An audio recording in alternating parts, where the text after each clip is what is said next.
I feel very strongly about this. This is a subject that has remained in the darkness far too long. Sex has been taken and it's been distorted because darkness has remained over it for a very long time.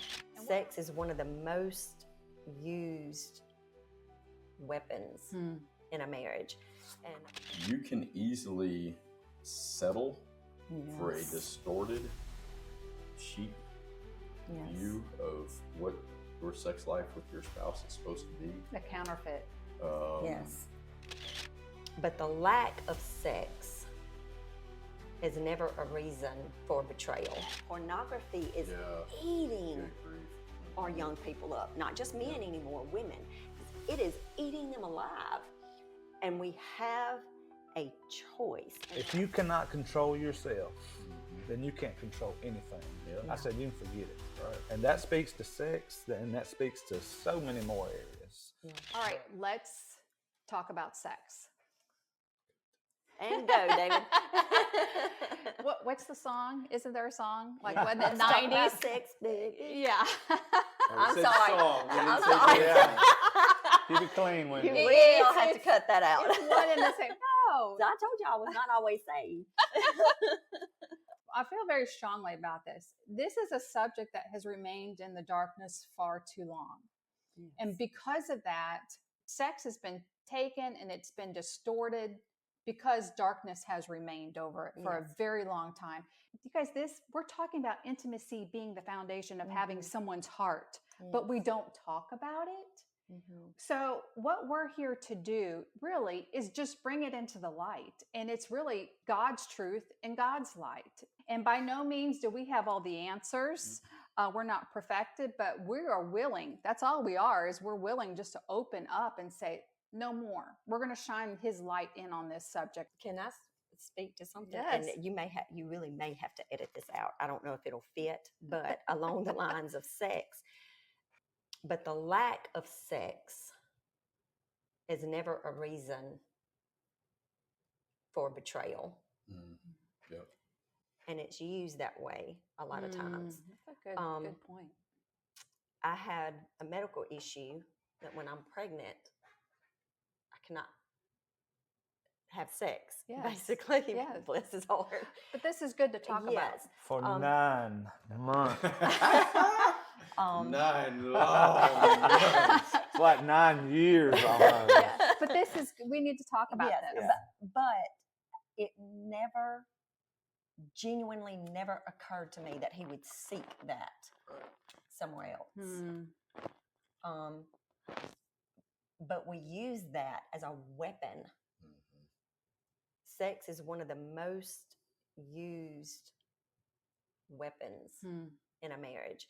And that is so immature. I'm gonna have to say this. Okay. On a husband's part, because once you realize, men, husbands, that there is way more to it in a marriage. That's what I was than getting sex. at. Yes. I mean, sex is this part overall. One day, hopefully, you'll understand that. I understand it. So good. You don't understand that. You know it to be true. I've heard people talk about understanding it.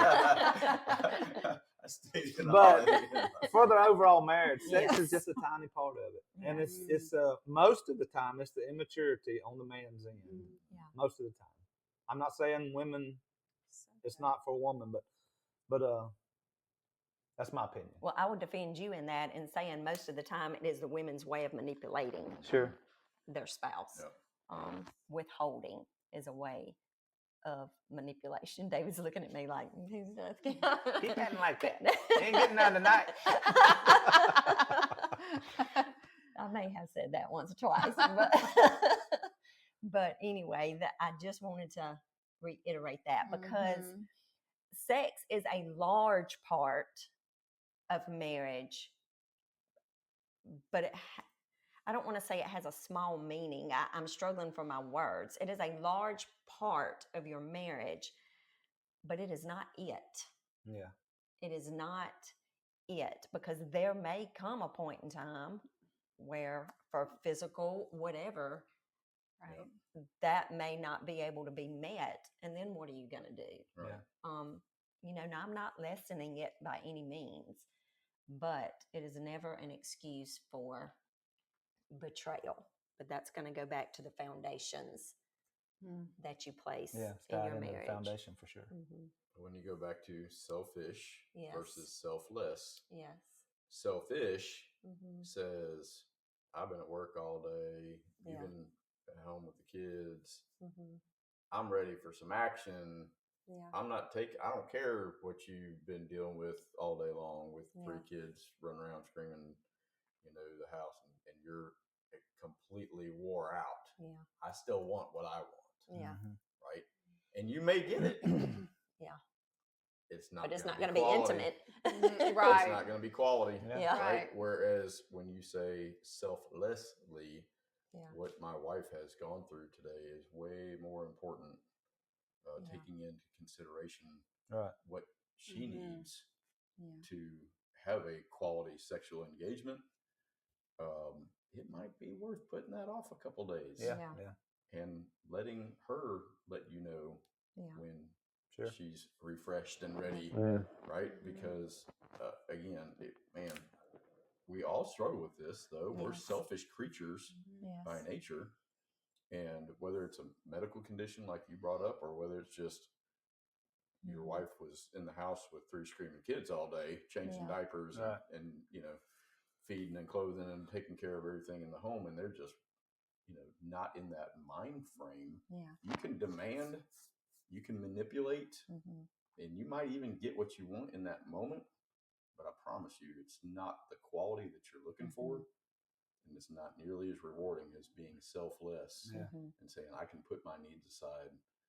And like you just said, it may happen, you may get what you want, but how much damage does that do? It doesn't help your marriage. It doesn't, and it may possibly do damage to it. Okay, you, the man, taking advantage of that situation because it's all about him at that moment. Raising our boys, I taught them, I preached to them, I told them growing up, I said, son, if you cannot control yourself, then you can't control anything. I said, you can forget it. Right. And that speaks to sex, and that speaks to so many more areas.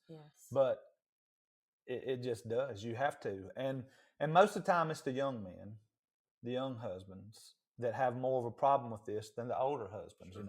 It doesn't completely ever go away, but you've got to control it. You've got to control yourself, and you've just got to base your standards on the standards of God to do it. You can't do it on your own.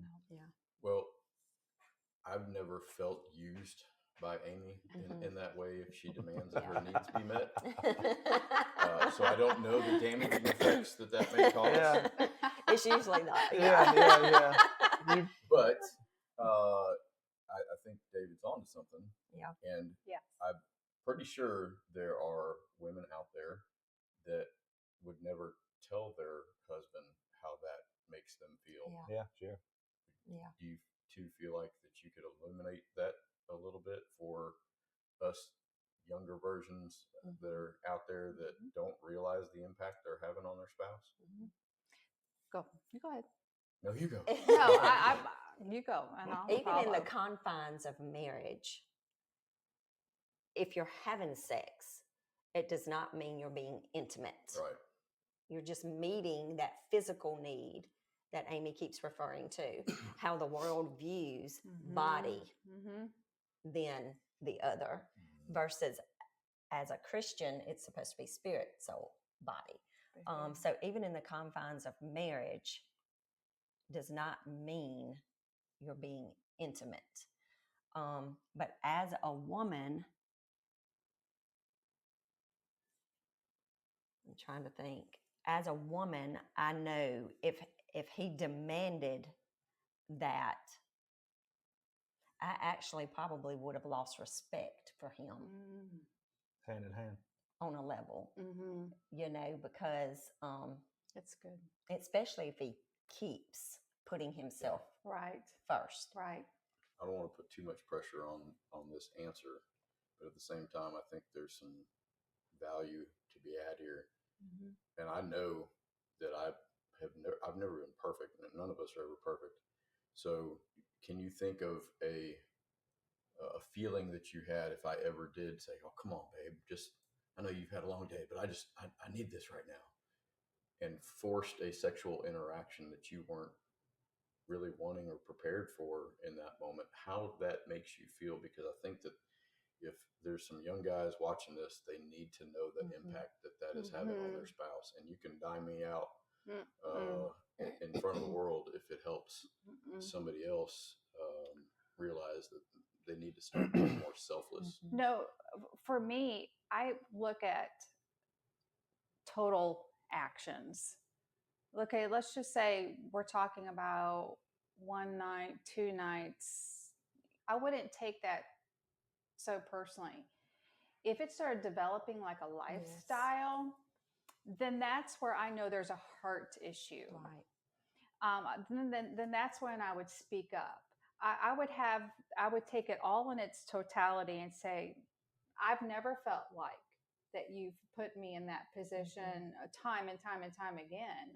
I think we all have to be mature, and realize there's selflessness on all of our parts. Yes. Right. But I will say, if it was repeated, I would struggle with that. Yes. I wouldn't see it as you're there for me, you're there for you. Yeah. And that's not what I want to build. Yes. So I don't know about you, Wendy, if you want to say anything to that or not. But no, that as a goes woman, back to what I was saying. Like that's what I was saying earlier. If it was, because there are times, there may be one time here or one time there, but like you said, I'm looking at the totality of his actions, and that is not something consistent with his character or with how. And a lot of times, honestly, he would rather wait. But that's because he gets enjoyment out of my enjoyment. 100%. Yes. So he would rather wait. He tells me that. He's like, no, I just would rather wait. And that goes back to that's because self-control. I'm 50 now. But you built now, it. when I was 20, you built it. You made the choice. But he never made me feel like that. But unfortunately, there are a lot of men. That's what David was speaking to about the boys. There are a lot of men who have not yet learned to control themselves. Right. And you have got to control yourself. And for men, I think if you learn to, David used to tell the boys all the time also, your head is on a swivel. If you see something, if something is before you, your head is on a swivel. And it is your responsibility to turn from that. Pornography is eating our young people up, not just men anymore, women. It is eating them alive.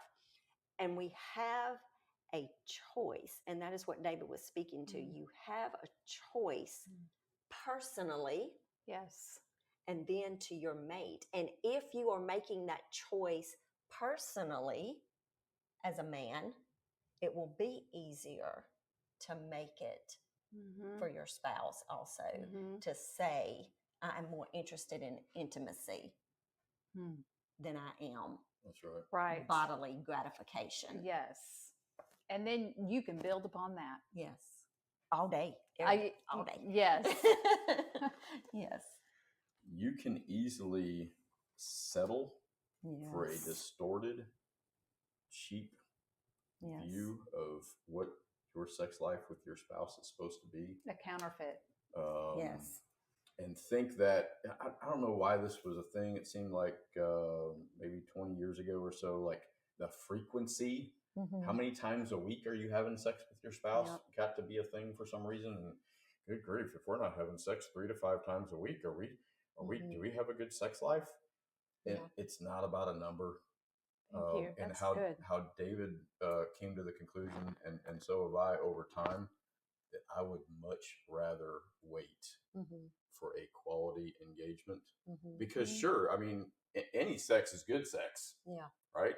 Yeah. So for David's 3-minute round, Chad, I've had my own 3-minute rounds. You are all, or are you all against me? No, that's wrong. We can settle for that as the standard, as the lifestyle choice. I want it 3 times a week. I want it 5 times a week, and I don't care if you enjoy it. I need to get mine. Yeah. There's so many that mindset is so prevalent in even other areas of life, but you don't realize until you lay your own needs down and you control yourself, and you're selfless with your spouse. That when she's ready, son, I would take 1 quality engagement over 5 quickies that she wasn't prepared for in a heartbeat. And it does take age and wisdom and experience. It does. And building on our successes and our failures in our sex lives to realize that if you want to experience sex that gets you to the point where you say, there is not another woman on this planet that can get my attention. Looks aside, age aside, whatever other qualities, it's not the right word because that's not true qualities that people are looking for, physical attributes.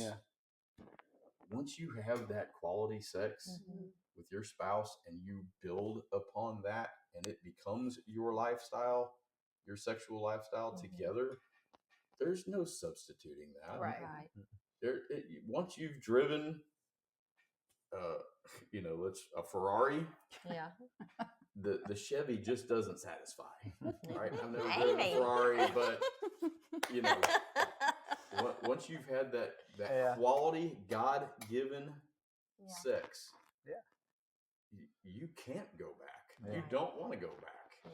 And I think you're probably speaking to the younger male audience when you say all these things, because that's just it just is. I mean, it's almost always the younger husband, the younger father that goes through those situations more so than the older adult male that has been down that road already. So young men, young husbands, if you can take the advice that we've mentioned here, it will carry you so much further in your relationship with your spouse. If you can respect her in that way, if you can control yourself, if you can that's good. Use these attributes in your life, then oh my gosh, you will be so much more satisfied overall as a husband and a father. Entirely. But even in our advanced age, sometimes I can tell that my wife is being selfless. She knows that I'm interested. Yeah, and that never. I don't think that'll ever end. She's not all the way there. Yeah. And I can say, babe, I appreciate what you're doing, but I'm willing to wait. Sometimes that need that you could have satisfied that night turns into a Saturday morning that would have been much better than that previous. Sure. So you did good holding back Chad. Chad was wanting to be like, Rawr. Even in our advanced stage, we can understand sometimes. But is it easier? Is it absolutely easier because as you're older? Know the quality comes when you wait for it. Right. It's not the wondering like, if I put off my need, is she ever going to realize that? And a lot of this just comes with age. It just does. The wisdom side of it, sadly, most of us learn it after the fact a lot of times. Well, and that's why we're opening this subject up. Because it needs to be talked about. It needs to be looked at from all ages. A smart man learns from his mistakes, but a wise man learns from the mistakes of others, which means he doesn't necessarily have to create the mistake. He can say, oh, I saw this and this didn't work. I'm not going to. Does that mean over the next few episodes that we do, we may have to discuss everything that we've messed up on so that we can help somebody? That's a great, I will write that down. That's very good. Amy said, talk about David's mistakes. Well, I need a notebook. The next 6 episodes. That's good though. I like that. Okay. Can you speak to the seasons like you did last night, in the sense of with time, what it looks like? Oh my goodness. I think every man and wife that has children has those seasons. I mean, when you have little kids, it's tough, to find that time. It may be the kids are asleep. Let's run back here to the bedroom real quick. Compared to when they're grown, you just can. You can enjoy each other so much more. So y'all hold on. Your kids are gonna get grown one day, and you can finally enjoy each other. No. But I mean, everybody that's married and has kids are gonna go through seasons. Yes. Okay, that's just the way it is. I don't know any other way around it. And there's just pros and cons that come with it, and you have to work around it. But if you have a strong marriage, you have a good foundation, then it'll work out. I was in a doctor's office when Raven was little, and I'm not gonna say the doctor's office. I was in a pediatrician's office when I read this article. It was on sex and marriage, and it was a Christian magazine, and it was a couple speaking to this. And they said, whenever you have young kids, get used to the art of quickies. And I can remember reading that thinking, first of all, why am I reading this in Dr. So-and-so's office? But it made me feel a little bit better about the season we were in. Yes. Because we had to perfect the art of quickies over the long lasting, although that was all in there. Sure. At that season, there was probably a whole lot more of the 3 to 4 minute than the, you know. I'm sorry, 10 to 12 minutes as a quickie. Jesus, I'm sorry. My husband, I'm so sorry. Y'all know what I meant. He's not like that. But the art you're referring to requires two people to be actively engaged. That's what, that's what David was saying. Right. Both of you agree. Manipulated into Right. 100%. Right. We both had to say, this is all we have time for. Right. And a lot of times the men, I don't know so much so now in society because women seem to be, you know, getting on up there. But throughout our marriage, there were a lot more times where it was just a physical release. It was more about, you know, that for him, he needed it. He always used to say he needed it way more than I needed it. So that was the white flag. You have destroyed me. No, I'm sorry. No. I'm sorry. Something to talk about. David's like, we are not hearing this. We need to always keep the mindset of building in front of us because, you know, the building of what you are enjoying today involved quickies. It involved respect. It involved, see, you took all these years to build. All right. One of the things that even though sex was an open discussion in our home with our children, I probably have failed in this one area where I didn't put it this way to our oldest daughter. All three of our children are married, but I put it this way to our youngest daughter. And that is whatever mindset you have going into your marriage on your marriage night, I need you to know this. It may not just be everything you dreamt it would be. You and your husband are going to build something from this night on. Right. Yeah. A house and a building doesn't appear overnight. Okay, so you've got to work at building it together. Honestly, it was an article that I came across that really had me thinking in this area. Did you go to the same pediatrician? No. No. It was a wonderful article because a lot of times people say, I want to do things God's way. And I would like to save myself or my spouse thinking it's going to be this fireworks, glorious night. But it's the start of something you're going to build together that will take time and years. And so while we may have our children grown and out of the house and experiencing some of the best sex years, it's because we took the time to build. Okay, so that's why we are here with the mindset of building your best sex life. It doesn't just go like, you know, you built yours on respect. So if you built yours on manipulation, I just kind of see that as like the chunk of concrete for the foundation you talked about, or a warped board or a moldy wall. You know, it's not going to sustain. Well, before we close, does anybody have any last minute thoughts? Yeah, I wish I would have had more adult Christian men in my life. Speaking into this area. Speaking into my life. In all situations, but especially sex and marriage, oh my Yes. gosh, how much better and how quicker could I have learned a lot? You know, we want to see marriages built His way. We want to see people thriving and having kingdom come in where they are rebuilt into something beautiful. Yeah. Yeah.